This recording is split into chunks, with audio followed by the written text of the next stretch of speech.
Hey everybody, my name is Arthur Akulinichev and I'm a strength and conditioning specialist. I'm working with professional athletes and with youth athletes all over the world, online, offline, here in Dallas, develop training programs for them. And today I want to show you pre-practice or pre-game warm-up. It's going to be a little bit more than usual amount of exercises. It's going to be about 15, but this routine will help you to prepare your body and your nervous system and your energy system as well for main practice, whether it's soccer, football, basketball, tennis, or ice hockey. For today's warm-up, pre-game warm-up, you need only a resistance band, a small loop, and a foam roller, and this is it. And the first exercise we're going to do is the barefoot, so I'm going to take off my shoes, barefoot, toe and heel raised slides. So you need to raise yourself up and down on your heels, on toes, on top of your feet, and on the heels to work on your deep core, deep hip muscles to prepare it for changes of direction to distribution, to weight distribution, because while moving during the game, during the changing of direction, you rely mostly on these deep hip and core muscles, and this is how and where you stabilize your body and connect your lower and upper body. And you need this one, you need to do this one 10 reps for each side, so it works like one toe raise and one heel raise. This is 1 rep, 10 reps to one side and 10 reps to other side. If you're a lack of space, you can do 2 reps to each side and just alternate. And the next one we're going to do, and I'm going to take on my shoes again, we're going to work on a plank, toe plank, and shoulder taps. And here's the goal. We're going to activate our core muscles, especially our deep core muscles side and rotational core muscles. And here you need to maintain this straight stick plank position without wobbling and shifting to the either side and trying to tap your shoulder without any wobbling, as I said. So let's do 6 reps for each side. And this is where you work slowly and try to shift your weight on 3 points instead of 4 and make it slowly and smoothly as possible, because that's how you make you let your body time to contract and coordinate muscle contraction. And then we're going to go to the bird dogs with contralateral swings. And here is the goal. While doing a bird dog, it's not about trying to reach as far as you could. It's about how you can control the center of your body, your hips, your pelvis, and your lower belly, while trying to reach further with your arm and with your leg. And here you need to concentrate on the work of your core muscles and contract it, and maybe even a little arch your lower back. This is how we call a neutral position, because neutral is not a straight. Neutral is the range of motion. And here you do 6 reps for each side. And the goal is here, as well as in the toe plank and shoulder taps, to control your movements with your arm and with your leg, because that's how you let your core muscles and your pelvis work accordingly with these swings. 6 reps for each side, and 1 more for your pelvis. It's not actually 1 more for core, it's closer to the mobility. It's a single leg deadlift with the resistance band, but right now what I'm asking you to do is to twist yourself a little bit to the side of the stance leg. So you see I'm twisting myself a little bit further, and there's a great idea about the mobility, because a lot of, and you can see it in the social media, a lot of coaches say that you need to rotate your hips, make an external and internal rotations to increase the mobility of your hips. and some of the coaches and therapists as well say that you need to work with your pelvis. I think the true is somewhere in the middle, and you need to work with your hips as well as with your pelvis. And here's an exercise which creates this pelvis rotation and this pelvis shift, 6 reps for each side, where you can control the movement of your pelvis, because this is how you move, how you skate, how you run. You place your foot and the whole twist happens here in your pelvis because your leg stuck on the ground, and you shifted your weight over there and you rotate with your pelvis. But this is only the one, this is the half of the truth. The other half is if you're tight and exactly, actually your socket is stuck over there and your muscles, they're unflexible. You can't move easily, you can't move smoothly, and it doesn't matter how many reps with this pelvis you can do, how many mobility you can create with this pelvis if your hips stuck and immobile. So as always, it's in the middle, somewhere in the middle. You can believe in internal, external hip rotations or pelvis rotations. I believe athletes at this time, they need to be well-rounded developed. Well-rounded developed, yeah, I do believe so. So the next two, I believe, single extends, hip airplanes. It's just hip abductions and then the airplanes. But you're like abducting your leg to the side and open it a little bit like an airplane, like we've been doing during the airplanes. And here's the goal. The first movement is you start to the side, but then you rotate your pelvis to the outward side, yeah, to the out from your stance leg. And this is like the 12 reps for each side. And this is like the other side of this single leg ordeal we did already with the twisting your pelvis inside. So here we open it to the outside, 12 reps for each side. And here you control your stance.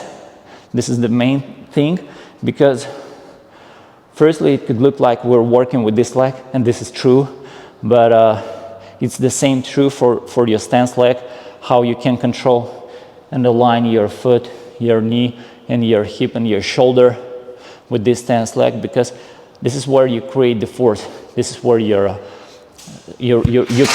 apply the force to the ground. Okay, and try it with this leg. Rotate your hip, your pelvis, open up your pelvis over this side, and control it on the back movement. Same 12 reps for each side. Next, we're gonna go to the last. So it was like the mobility exercises, but the real mobility right now and right here, I believe it's gonna be the next one. It's an RDL, Romanian deadlift, to an overhead squat. So what you need to do, you're doing deadlift, and then you're shifting to overhead squat in a lowest position, and then just lift yourself, just squat up. And the main goal here, besides the fact that you need to do 8 reps, you need to make it slowly to let your muscles work and contract accordingly in coordinated manner, and to control the angles and the sensations in your muscles. And this shifting position, especially when you shift from one position to another, you need to learn to control yourself in this position and to engage the assigned muscles for this movement. For example, you're doing RDL, you're working with your glutes, with your hams, and then you're gonna go to the deep squat position, and your quads and your core muscles working hardly here. And then you're lifting your arms, and you're working with your thoracic spine as well. And you need to shift the weight of your arms to the traps, rhomboids, lats, and all these create the stimuli for your nervous system to shift between the muscles to jump between the muscle groups, to contract and relax it, to execute, to perform a movement.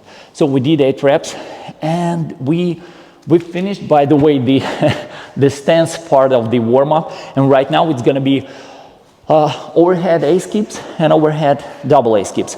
And I'm gonna show it like on the stance, but you can execute it with the movement, and it's just overhead A skips. Why we're doing it overhead? Because this is where I want you work with your core muscles more intensively, and teach your body, and I want you teach your body how to work with the force, how to absorb the force, and redirect the force from one leg to another one. 15 reps for each side, from one leg to another one, not only with the help of your arms, because yeah, this is the natural movement. With your arms you're moving naturally, and of course during the game you're not holding your arms in overhead position, but this is how you create this overstimuli for your core muscles to be able to control your lower and upper body together and coordinate the movements through these core muscles and through this core belt. 15 reps for each side, but the other one is more severe. It's a double, same overhead, but double A skips. 1, 2, 3, 1, 2, 3. So here we're shifting to the explosive part, and here I'm asking you to work on 90-degree angle and to land on the balls of your feet and try to bounce a little bit faster. So we're, like I said, we're shifting to the more explosiveness, more explosive part of this warm up. So right now, 1, 2, shift, 1, 2, shift, 1, 2, shift. Same 10 reps for each side. And the goal here, try to move straight and control this square while you're changing your legs. Control this shoulder square so you can maintain the trajectory of the movements and energy effectiveness of your movements. One more. Up, yeah.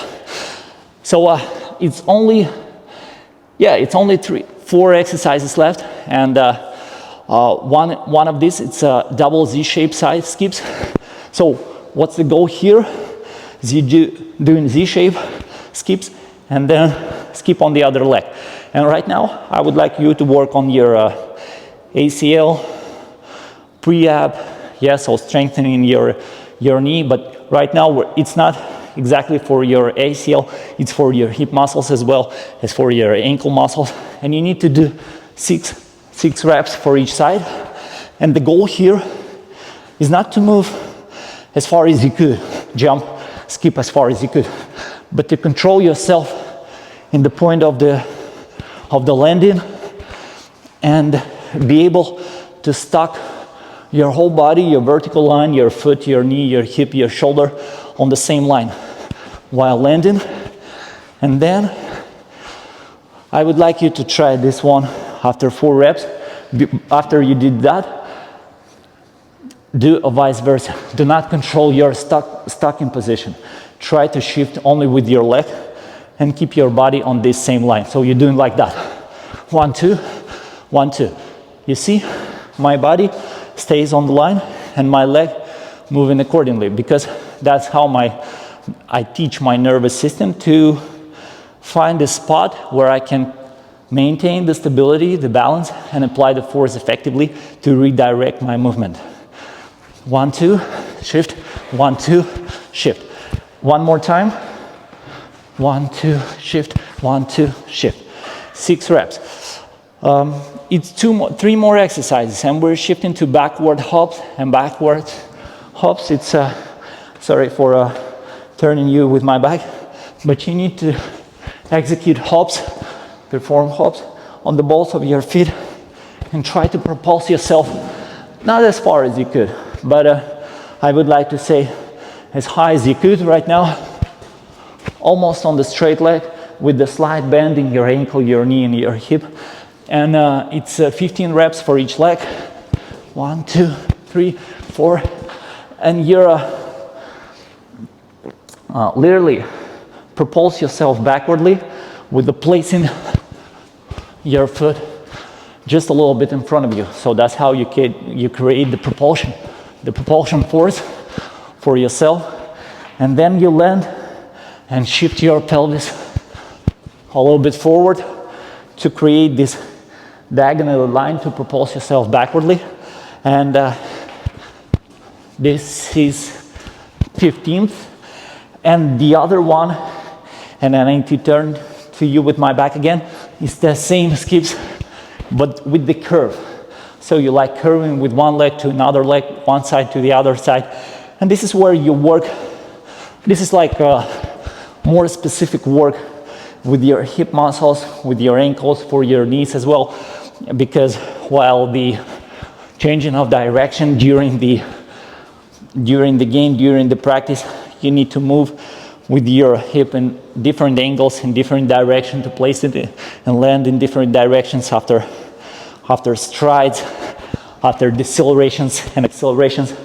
And this is how you create the foundation for effective applying of force. And the last one here is the most explosive, I believe. It's just a falling start sprint. And I believe you've seen a lot of falling start sprint. And the goal here is to fall and believe that you can catch yourself, I believe, as deep as possible. So literally you need to fall as deep as possible, and you need to make this explosive, powerful step with your hip, with the 90-degree angle knee on the balls of your foot, on the ball of your foot, and like literally bounce for the next step. And this is the main part here. While performing falling start sprints, you're doing 1, 2, and then you're sprinting forward. And this is the other part. The first part, you just try to master 3, 4 reps for each side, just 1, 2 steps, just only 1, 2, and this is it. 3, 4 reps for right side and 3, 4 reps for left side. But after that, we're gonna do it in a build-up manner. So you'd better find a space about 15, 20 meters where you can build up the distance and the tempo of the movement. So for example, if you have 20 meters, let's say you sprint 5 meters on 50%, 5 meters 75%, and the rest of 5 meters, 3, 4, 5 meters, you're trying to sprint as fast as you could, and the remaining distance is just for decelerating. If you have much more space, you can accelerate for 10 meters, 10 meters, and 10 meters for 50, 75, 100% respectively. So here's the goal. As I said, try to fall as deep as possible, bounce with the ball of your foot as rapidly as you could, and there you need to accelerate and increase the tempo with each movement, trying to remember about these movements we've been doing in an upper part of the skips, and maintain the work of the coordinated work of your lower body with your core muscles and with your upper body. And right now you're free to work on with your arms, with your upper body, as you can, as you wish, while movement. And yeah, this is it. So here's your pre-game routine, pre-practice, pre-game routine you can work on. If you learn it, if you teach it, it's gonna be much more easier to do. If you memorize these exercises, it's gonna be about 8 to 10 minutes, and you're gonna be ready for a step on the ice, on the court, on the field, to work, to explosive, to be powerful, to be fastest guy on the field from the first minute, from the first second of the game. Yeah, so see you on the next practice, and subscribe for more video to receive more video and more pre-game routines, to strength, to speed routines, endurance routines. Subscribe for this channel, and see you.